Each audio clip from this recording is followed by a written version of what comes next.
아멘. 네, 감사합니다. 잠깐만요. 우리 한선영 지휘자 오늘 컴백했습니다. 애 낳고 산후조리 잘하고 왔는데 박수 한번 또 환영해 주세요. 지난주에 제가 다윗부 예배를 갔더니 이지혜 지휘자는 이제 끝났습니까? 안 와요? 또 와요? 아, 예. 예.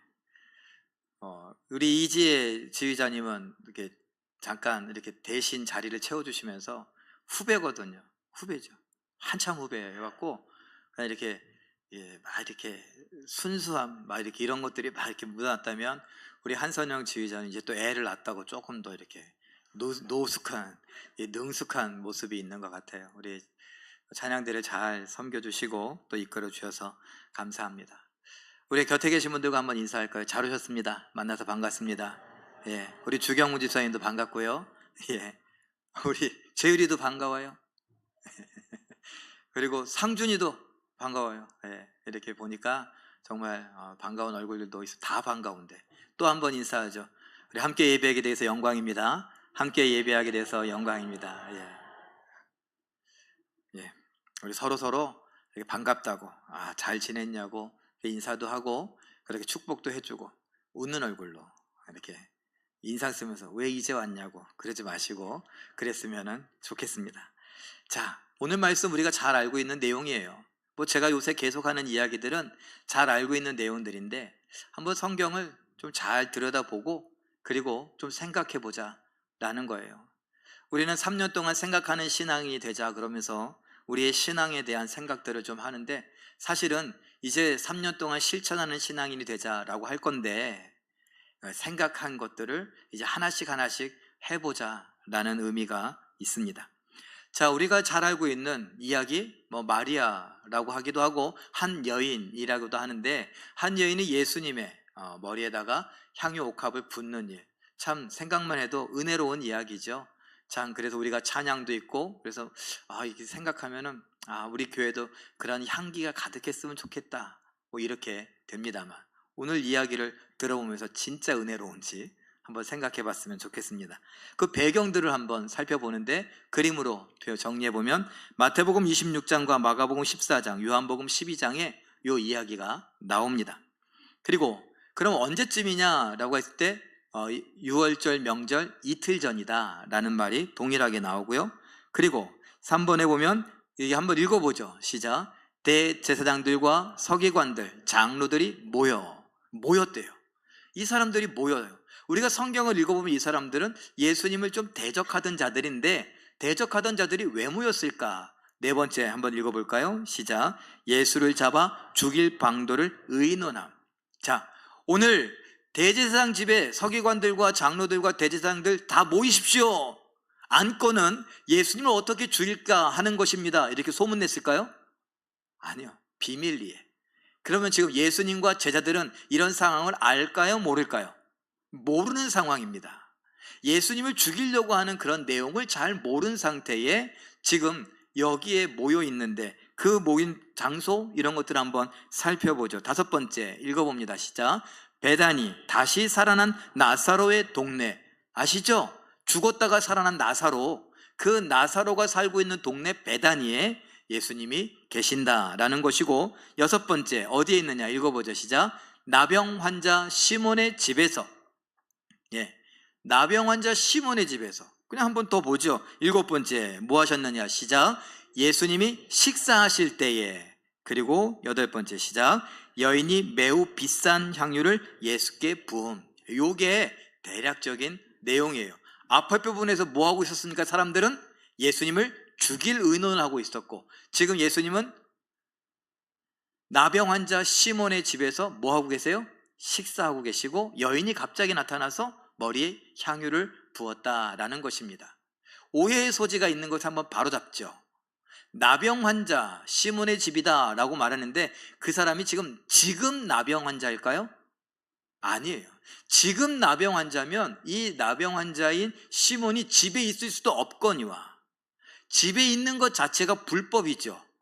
그리고 예수님과 제자들이 왔을 때 그들을 받아들여 식사 대접을 한 것도 불법이고 예수님과 제자들이 함께 문둥병, 나병 환자와 식사의 교제, 식탁의 교제를 하는 것도 불법입니다. 왜냐하면 율법에 뭐라고 말했어요? 나병은 어떤 병이라고요?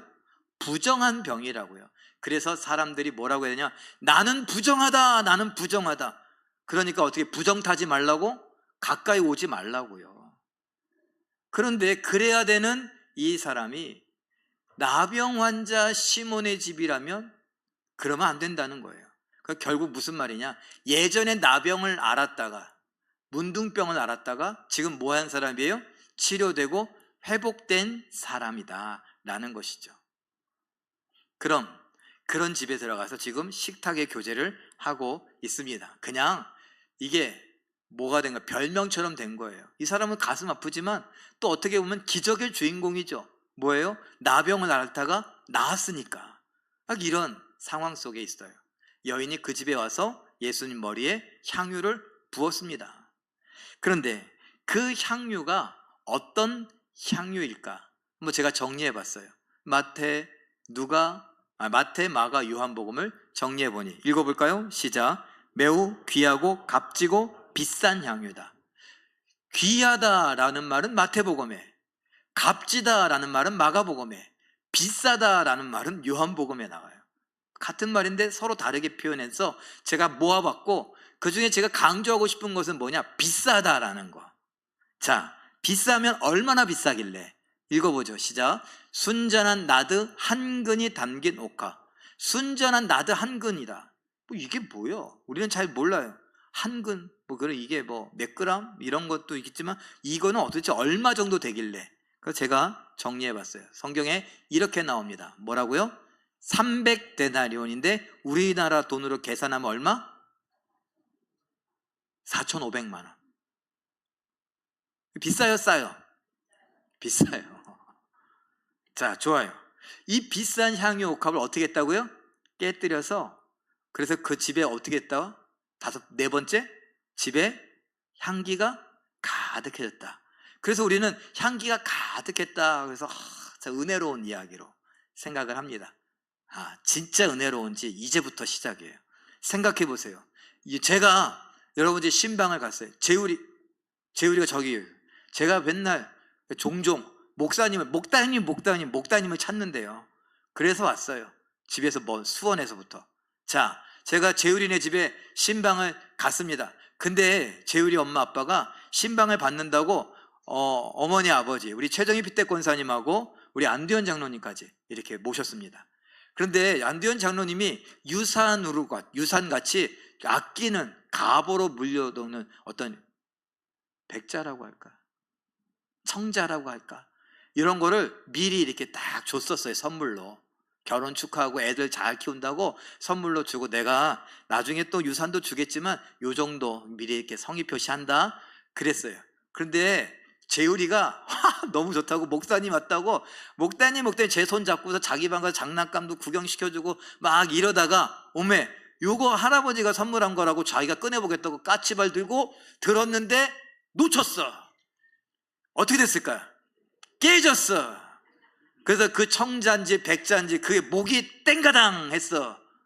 어떻게 해야 돼요? 순간적 처치에 빨리 붙이면 될까요? 장로님 어떻게 하시겠습니까? 4,500만 원짜리.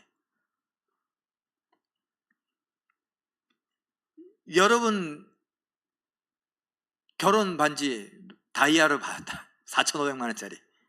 이걸 봤는데 제가 갔는데 여러분의 손주가 그거를 이거 아껴놓은 거를 이놈이 어떻게 그걸 알아갖고 꺼내갖고 목사님 한번 보여준다고 하다가 넘어졌네. 그런데 하필이면은 집에 있는 하숫구녕에 그게 빠졌네. 어떻게 해요? 빨리 불러야지 뭐. 하숫구녕 뜯어내야지. 근데 단순히 그러겠어요? 한번 생각해보면 이게 진짜 은혜로운 이야기냐는 거예요. 제가 얘기하고 싶은 것은 4,500만 원짜리 향유 옥합을 깨뜨려 갖고 예수님 머리에 부어버렸어요. 근데 여러분의 자녀들이, 여러분의 손주들이 만약에 그랬다면, 예수님은 그 당시에 무슨 예수님이 십자가에 못 박혀서 죽으시고 부활하시고 이런 거 전이니까 그냥 유명한 선생님 정도예요. 그냥 제가 갔다고 해도 뭐 별 차이 없어요. 제가 여러분 집에 신방 갔거나 놀러 갔거나 했는데 4,500만 원짜리를 떨어뜨렸어요. 그래서 이게 부서졌어. 못 쓰게 됐어요. 어떻게 하시겠냐는 거예요. 아유, 4,500만 원 날라갔네. 그러실 분. 아유, 뭐 그럴 수도 있지. 야야, 가서 순간 접착제 갖고 와. 이 모가지 좀 붙여보게. 이러실 분. 다이아 반지 그 빠져갖고 걸었는데, 아유, 저거 어떡하나. 그래서 아유, 괜찮아 뭐 4,500만 원 아무것도 아니야. 그러고서 이렇게 가서 전화해라. 저기 하수구 좀 뚫어달라고. 이러실 분. 아니에요.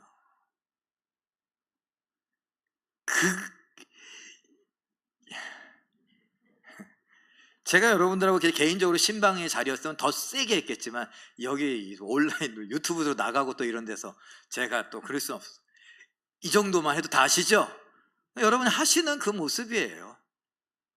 그 모습을 지금 누가 했느냐? 제자들이 했어요.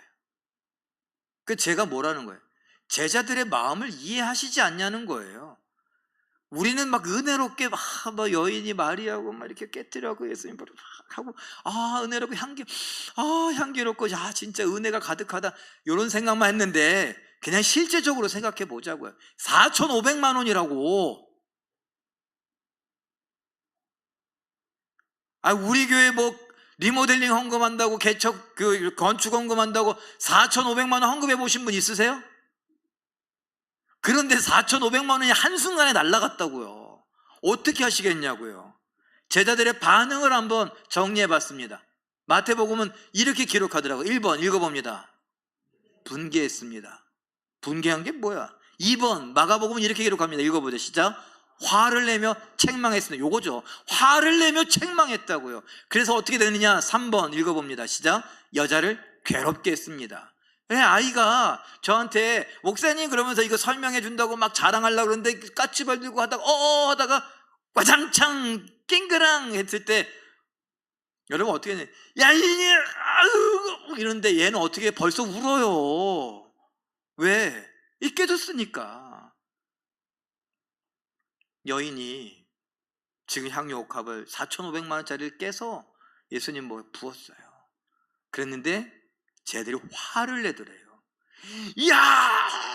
이러는 거예요. 얼굴이 빨개져 갖고 지 것도 아니면서. 마태복음 26장 9절 이렇게 기록합니다. 읽어보죠. 시작.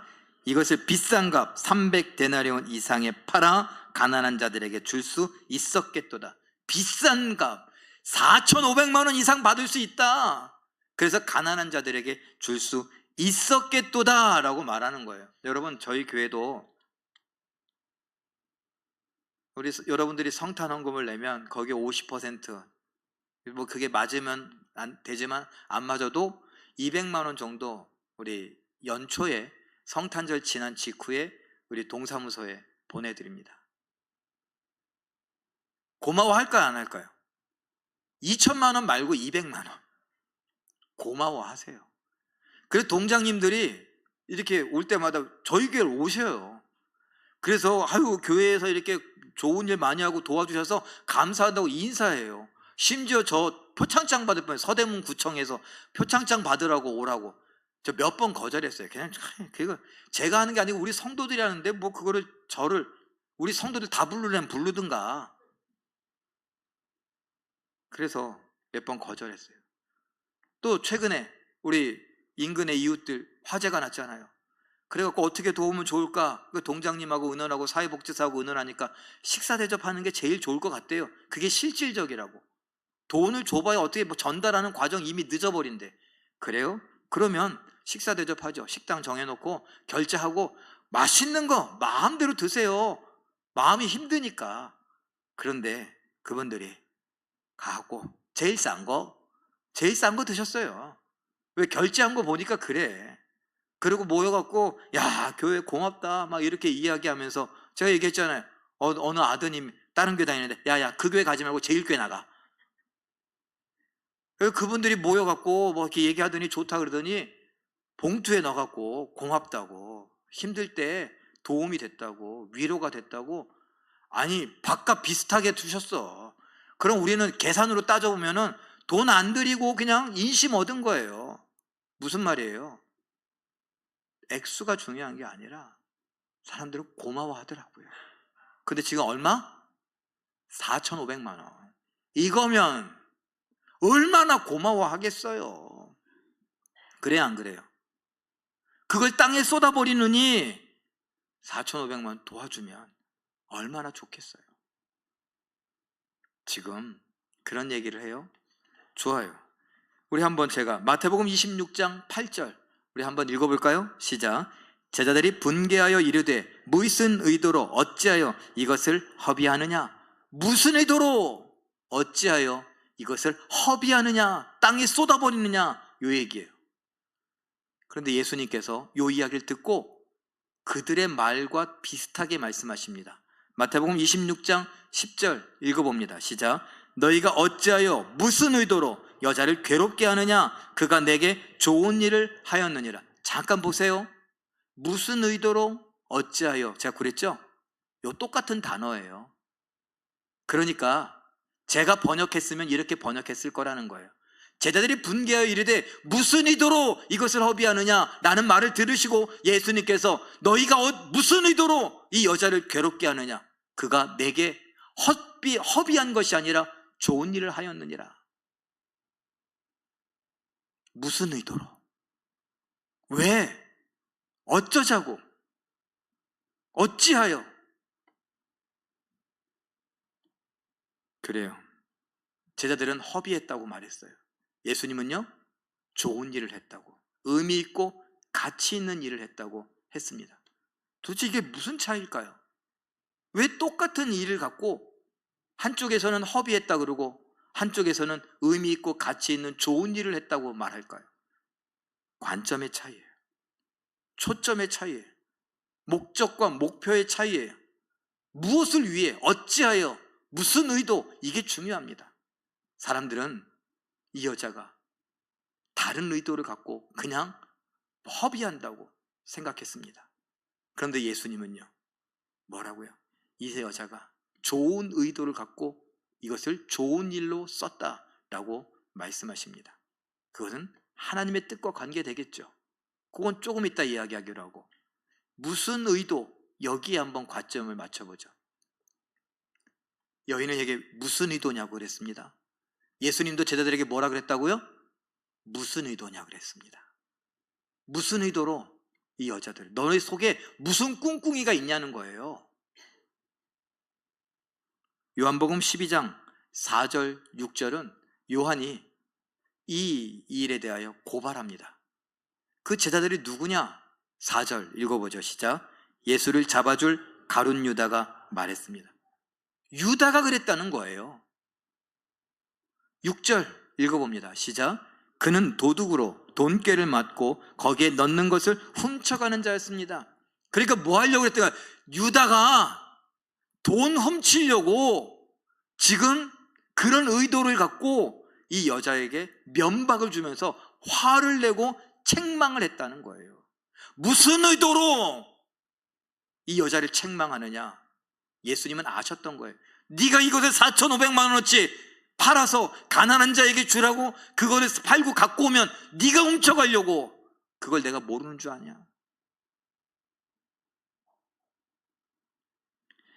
요거는 차치해 두고 뒤로 제껴 두고라도, 아니 가난한 사람들에게 도와주는 건 좋은 일 아닙니까?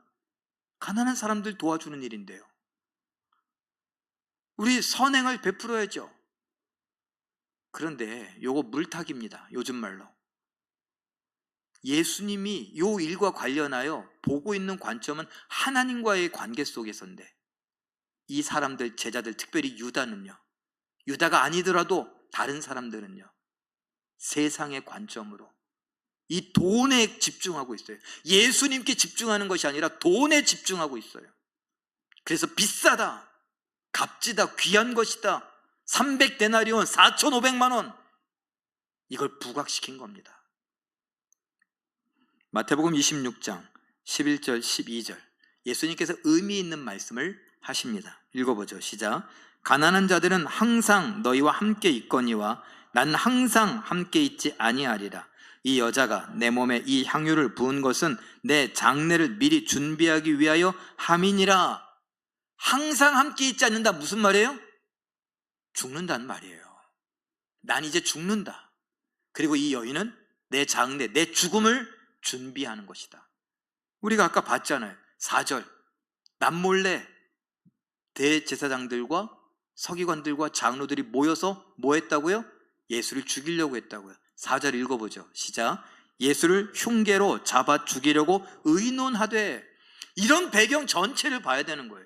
예수님을 죽이려고 하는 상황 속에서 예수님은 지금 죽음을 느끼고 있고, 이 여인이 행한 것은 예수님의 죽음을 미리 준비하는 믿음의 행위였다라는 거예요. 가치 있는 일이요, 의미 있는 일이다 라는 것입니다.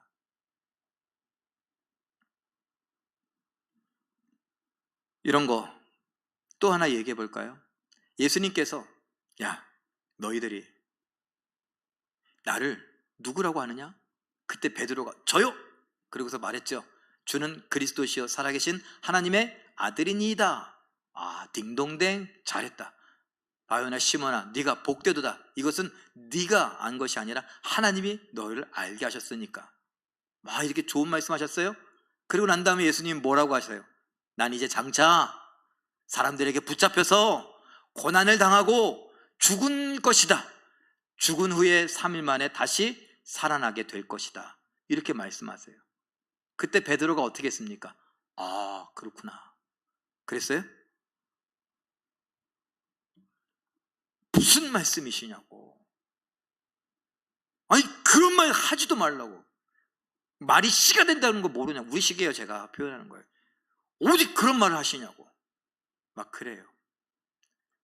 성경을 보니 그 단어가 뭐냐? 책망했다, 꾸짖었다. 주는 그리스도시요. 주라는 말은 퀴리오스, 황제에게 붙이는 말인데, 왕은, 주인님은 그래놓고 꾸짖어요? 하나님의 아들이라 놓고 꾸짖어요? 나의 구원자 그리스도라고 해놓고 꾸짖어요? 말도 안 되는 거죠. 좋아요. 이게 상황이 이해가 잘 안 돼요? 여러분들 자녀들 사랑하십니까? 우리 부모님들 자녀들 사랑하십니까? 안 사랑하시는 분 없겠죠. 네. 그런데 기억을 더듬어 보세요. 그 자녀들이 어렸을 때, 예를 들어 여러분이 저 식탁에서 딱 주방에서 칼을 딱 들고 도마 깔고, 그리고서 두부를 넣고 싹싹싹 자릅니다. 그리고 오이를 딱 넣고, 오이는 좀 폼나게 잘라야죠. 어떻게? 짝짝짝짝딱딱딱딱 이 소리가 나야지 또 이게 맛이 있잖아요. 근데 애가 이렇게 뒤에서 보니까 오, 재밌네, 오, 할만해. 근데 하필이면 그때 전화가 왔어요. 띠리링 그래갖고 전화를 받아서 아, 여보세요? 그러고서 전화 통화하는데 막 수다를 떨고 있는데 애가 오, 요때다 그래고 가고, 자기도 칼을 딱 잡고 어떻게 까치발 뜨고 칼을 잡고, 그리고서 어떻게 엄마처럼 소리를 내봐야지. 딱딱딱딱 하는데 엄마가 소리도 이게 뭔 소리야 하고 봤어요. 어떻게 하실까? 여러분 어떻게 하셨어요?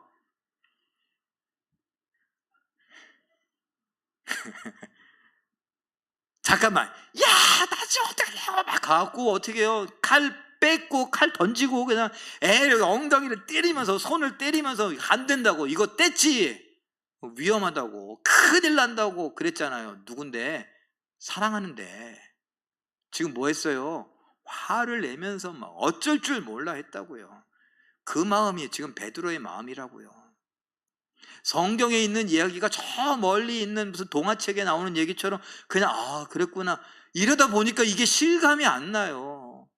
여러분들 우리 베드로 똑같은 삶을 사셨다니까요. 그런데 하나님의 일을 하는 데 있어서 우리가 똑같아요. 인생을 살아가는데 그냥 그런 마음으로 살아가요. 베드로와 같은 마음, 가룟 유다와 같은 마음, 우리도 이런저런 일이 있을 때 물타기 하잖아요. 그리고 화제를 돌리잖아요. 특별히 그런 거 잘하시는 여자분들 많잖아요. 한참 얘기하는데 딴 얘기하고 막 그러잖아요. 요한복음 6장 38절 읽어봅니다. 시작. 내가 하늘에서 내려온 것은 내 뜻을 행하려 함이 아니요 나를 보내신 이의 뜻을 행하려 함이니라. 하나님께서 예수야, 네 아버지, 너 갔다 와라. 예. 왜 가는지는 알지? 벌써 다 얘기하셨잖아요. 가서 저들을 위해 죽겠습니다. 그래, 네가 많이 힘들겠지만, 아프겠지만 가서 저들을 살려내기 위해 대신 죽어라. 그리고 부활할 것이다. 그러면 저들을 구원하게 될 것이다. 예수님이 이 땅에 오셨습니다. 뭐 하러요? 대신 죽으러 왔습니다. 우리 살리려고 대신 죽으러 왔습니다. 그래서 예수님의 인생은 죽으러 가는 인생이었습니다. 나이 들어 죽는 거 말고요, 병 들어 죽는 거 말고요, 사고로 죽는 거 말고요, 죽음을 향해 갔습니다. 사람들이 그를 붙잡을 겁니다. 그를 때릴 겁니다. 십자가에 못 박을 것입니다. 그리고 죽을 겁니다. 그걸 알고 있습니다. 그렇지만 하나님이 원하시기에, 하나님이 그 뜻을 심어주셨기에, 그 뜻을 내 가슴에 품고 보냄을 받았기 때문에 나를 보낸 자의 그 뜻을 행하기 위해 예수님은 살아가고 계신다 라는 겁니다. 그때 베드로가 가로막은 거예요.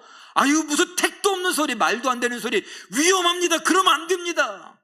여러분 자녀들이 선풍기에 손가락을 집어넣거나, 아니면은 대리미에 손을 제거하려고 하거나, 아니면 칼에 손을 대려고 할 때 안 된다고 엉덩이를 때리고 따끔한 맛을 보여줬잖아요. 그러면 안 된다고.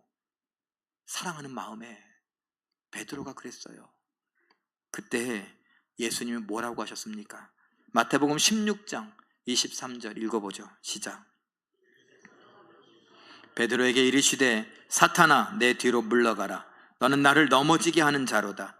내가 하나님의 일을 생각하지 아니하고 도리어 사람의 일을 생각하는도다.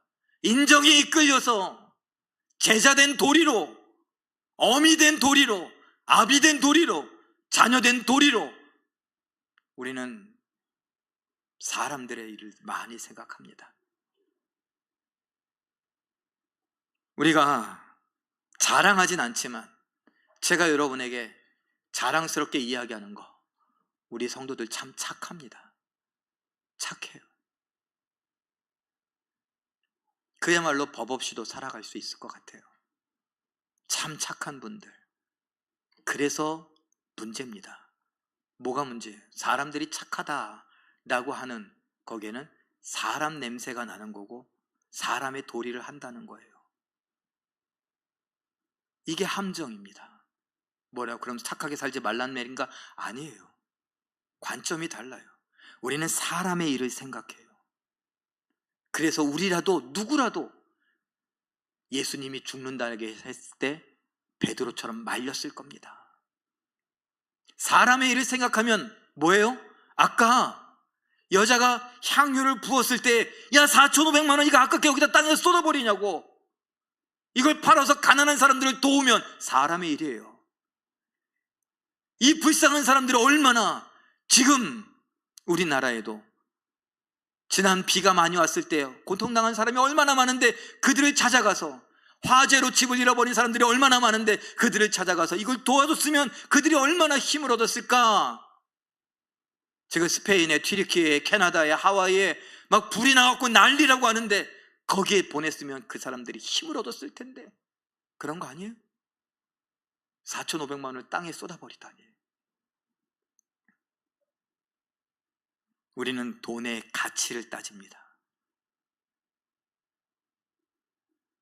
예수님이 지금 이곳에 계셨어도 우리는 돈을 이야기했겠지 예수님 말씀을 그렇게 중요하게 여기지 않았을 거예요.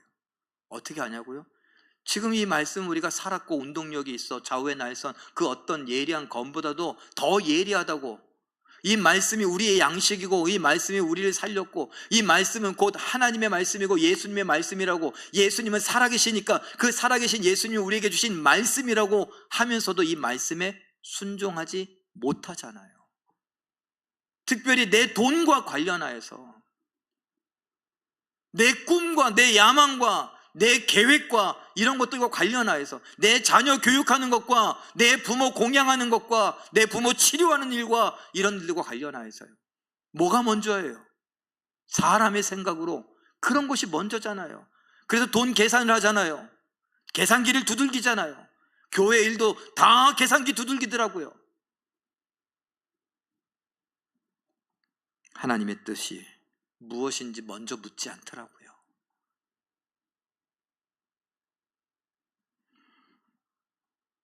내가 하나님의 일을 생각하지 아니하고 도리어 사람의 일을 생각하여 하나님의 뜻을 이루려고 하는 나를 넘어뜨리려고 한다. 그건 사탄이 하는 일이다. 사랑하는 애제자, 수제자라고 했던 베드로에게 하신 말씀이에요. 지금 예수님의 마음을 흡족하게 할 정도로 정답을 말했던 그 베드로, 그 직후에 이런 말을 늘어놓아서 예수님은 사탄이라고 말할 정도예요. 우리의 사랑하는 자녀들, 부모님들, 친구들, 애인들, 아내와 남편들이 하나님의 뜻을 저버리게 만드는 사탄과 같은 일을 할 수도 있다는 겁니다. 그러니 지금 우리는 언제까지 자꾸 사람의 마음에 이끌려서 사람의 일들만 생각하고 무엇을 먹을까, 무엇을 마실까, 어떻게 살아야 될까, 내 자녀는 어떻게 잘 키워줘야 될까, 내가 무엇을 남겨줘야 될까, 온통 우리나라 사람들, 우리 부모님이라면 하는 그런 고민들, 그러며 살아가잖아요. 나는 가난하게 살았지만 우리 아이는 가난하게 살지 않기를, 나는 못 배웠지만 우리 아이는 잘 배우기를, 나는 성공하지 못한 것 같지만 우리 아이는 더 성공하기를 바라면서 살아가잖아요. 하나님의 뜻이라면 그렇게 하세요. 그런데 우리 모두가 다 그런 하나님의 뜻을 받았습니까? 우리는 그 정도까지 생각은 하지 않았다는 거예요. 요한복음 20장 21절 읽어봅니다. 시작. 예수께서 또 이르시되 너희에게 평강이 있을지어다. 아버지께서 나를 보내신 것 같이 나도 너희를 보내노라. 아버지께서 예수님을 보내시면서 뭐 하라고요? 저들 대신 죽어라. 그리고 그 마음을 갖고 와서 대신 죽으러 이 땅에 오신 예수님은 살려고 사는 것이 아니라, 내가 사랑하는 사람들을 사랑하려는 것이 아니라, 내가 하고자 하고 싶은 것을 하고 먹고 싶은 것을 먹고 가고 싶은 것을 가고자 함이 아니라 대신 죽으라는 하나님의 말씀을 이루기 위해서 하루하루를 살아가고 계셨던 것입니다. 그리고 우리에게 말씀하세요. 내가 너희를 보내노라. 어디로요? 땅 끝까지 모든 민족에게 보내시면서 가서 증인이 되라. 가서 저들을 가르쳐라. 그래서 제자가 되라. 너희 제자가 아니라 내 제자 되게 해라.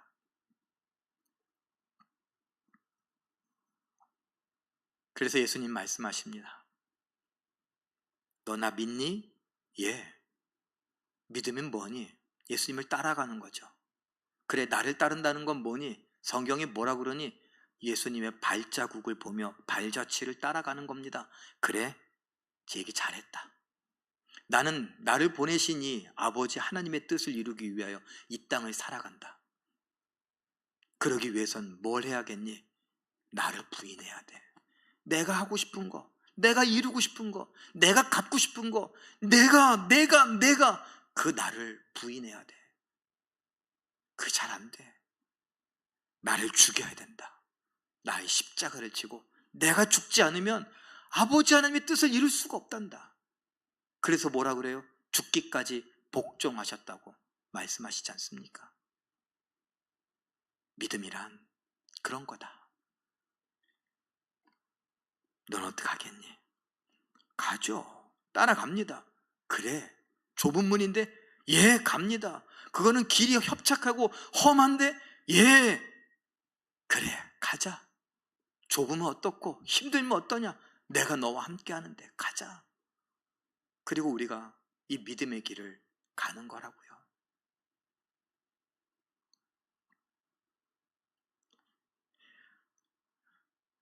장례식장에서 난처하신 분이 있습니다. 뭘까요? 목사님, 우리 엄마 천국 가겠죠? 우리 아빠 천국 가셨겠죠?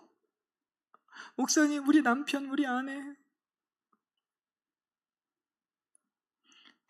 안대현 장로님 지난주에 얘기했잖아요. 친구분 갑자기 별세하셔갖고 마음이 막 힘든데 그 와중에 그거 물어보시더라고요. 제 친구 갔겠죠? 제가 뭐라 그럴게요? 믿으면 가죠. 믿으면 가죠. 근데 그 믿으면이 뭘까요, 여러분들? 치고 빠져. 한번 믿고 빠지면은 됩니까? 믿는다는 건 뭐예요? 믿음으로 산다는 거예요. 아까 있잖아요. 믿는다는 거 예수님의 발자취를 따라서 예수님과 함께 예수님 가신 길을 가는 거라고요. 예수님이 우리에게 넣어주신 보내신 그분의 뜻을 갖고 그 뜻을 이루기 위하여 살아가는 거라고요. 나를 부인하고 나의 십자가를 지고 살아가는 거라고요. 내가 편하자고 내가 하고 싶은 것, 내가 먹고 싶은 것, 내가 가고 싶은 것, 그거를 다 리스트 뽑아갖고 하나하나 지워가면서 그래 인생은 이런 거야 막 이러면서 살아가는 거 아니라고요. 그냥 믿음은 평생 가는 거라고요. 이걸 어떻게 표현하냐? 히브리서 3장 14절 읽어봅니다. 시작. 우리가 시작할 때 확신한 것을 끝까지 견고히 잡고 있으면 그리스도와 함께 참여한 자가 되리라. 다시 말해 믿음을 끝까지 붙잡고 있으면 믿고 놔버리는 게 아니라 계속 붙잡고 있어야 된다는 거예요. 요한계시록 2장 10절 읽어봅니다. 시작. 내가 죽도록 충성하라. 그리하면 내가 생명의 관을 내게 주리라. 이거를 현대어 성경은 이렇게 번역했는데 아래 읽어볼까요? 시작. 죽음에 직면하는 일이 있더라도 끝까지 내게 충성하라. 이 말은 제가 왜 뭐 하느냐? 히브리서와 요한계시록 끝까지라는 말을 강조하기 위해서. 믿는다라는 말과 충성한다라는 말은 같은 단어라고 여러분에게 설명했죠. 같은 말이에요. 믿는다는 것은 충성한다는 거예요. 그러면 끝까지 죽을 때까지 계속 지속적으로 우리는 믿어야 되고 지속적으로 충성해야 돼요. 뭐에? 내 사명, 나를 보내신 이의 뜻 이루는데. 옛날에 한 번 치고 빠지는 걸로 끝이 아니라는 거예요. 한때 열심히 했고 이제는 뭐 아니라는 거예요. 그래서 신앙은 은퇴가 없다고요. 고린도전서 1장 8절 우리 힘으로 안 되니 이렇게 말씀하십니다. 읽어봅니다. 시작. 주께서 너희를 우리 주 예수 그리스도의 날에 책망할 것이 없는 자로 끝까지 견고하게 하시리라. 끝까지 붙잡아 주신대요. 예수님 우리를 끝까지 붙잡아 주시려고 하는데 우리는 끝까지 우리도 붙잡아야죠. 믿음을 끝까지 붙잡아야죠. 내 충성스러움을 끝까지 보여주어야죠.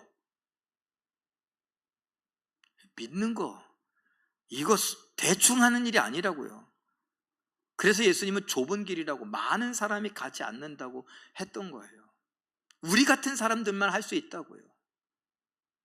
요한계시록 22장 20절 읽어봅니다. 시작.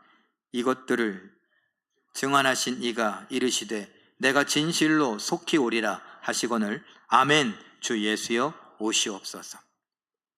끝까지 믿음을 지킨 자들이 예수님께서 다시 온다, 재림한다, 심판하러 오신다 라고 할 때 그 예수님을 기다립니다.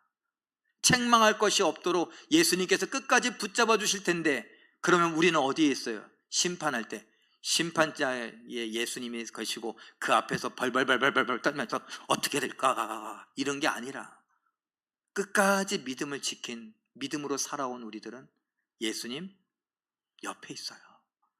그래서 죄인들을 심판하시는 그것을 보고 있다고요. 그 심판이 다 끝난 다음에 어떻게 돼요? 우리는 예수님과 함께 천국에 올라가요. 영원한 생명을 맛보는데 예수님이 입는 옷을 입고 예수님의 모자를 쓰고 예수님의 있는 의자에 앉고 예수님의 냉장고를 열어 예수님과 같은 음식을 먹고 예수님과 같이 식탁에 둘러앉아 이야기하고 하나님을 찬양하고 그런다고요. 그게 우리 믿음의 핵심 아니겠습니까? 그런데도 계속 사람의 일을 생각하실 겁니까? 하나님의 뜻보단 어미 된 도리를, 아비 된 도리를, 하나님의 뜻보단 자녀된 도리를, 하나님의 뜻보단 내 직장 생활을, 하나님의 뜻보단 나의 성공을, 하나님의 뜻보단 내가 하고 싶은 것, 갖고 싶은 것, 이루고 싶은 것, 그것이 더 중요합니까? 오늘 향유 옥합을 깨뜨려 예수님께 부어드린 이 여인의 이야기는 물탈 만한 다른 이야기들이 많이 있지만 속지 말라고 우리에게 말합니다. 사람의 일에 집중하지 말고 하나님의 일, 예수 그리스도께 집중하라고요. 그 여인은 예수께 집중하여 사람들이 지금 죽일 음모를 꾸미고 이제 곧 죽음을 당하실 예수님, 그 예수님의 장례를, 죽음을 준비하는 것이라고. 마태복음 26장 13절 말씀 읽어봅니다. 시작. 내가 진실로 너희에게 이르노니 온 천하에 어디서든지 이 복음이 전파되는 곳에서는 이 여자가 행한 일도 말하여 그를 기억하리라 하시니라. 그래서 우리는 고난주간이 되면 예수님의 행적들을 이렇게 한 주간 묵상할 때 거기에 이 여인의 이야기도 포함됩니다. 고난의 주간, 다 아무도 몰랐을 때 사람들, 특별히 제자들, 그 중에 이 가룟 유다는 돈에 미쳐서 사람의 일, 돈의 가치, 비싼 거 거기에 집중하고 있을 때 이 여인은 예수님의 죽음에 집중하고 있었습니다. 예수님은 그렇게 받아주셨습니다. 그리고 그 여인의 이야기가 지금까지 기록되어 전파되고 있습니다. 하나님의 일에 집중하여 예수 그리스도께 집중하여 다시 오신다고 했는데 재림하실 예수님의 그 재림을 기다리며 오늘 믿음으로 충성스럽게 사명을 감당하며 살아갈 때에 주 예수여 오시옵소서, 겸손하게 이렇게 말씀하시는 분들 있잖아요. 내가 한 게 없어갖고. 겸손한 표현이라고 생각합니다. 그러나 믿음으로 산다고 한다면, 믿는다면 그렇게 말하면 안 됩니다. 믿는다면 그래도 겸손하고 싶어요? 그러면 이렇게 말씀하세요. 예수님 오세요. 예수님 오세요. 기다립니다. 오늘이라도 오세요. 그런데 제가 한다고 했지만 많이 못한 것 같다. 죄송하긴 합니다. 그렇지만 그게 중요한 게 아니라 예수님이 오셔야 된다면 오세요. 나 예수님 보고 싶어요. 예수님 만나고 싶어요. 예수님과 함께 천국에 가고 싶어요. 이것이 믿음의 겸손한 표현입니다.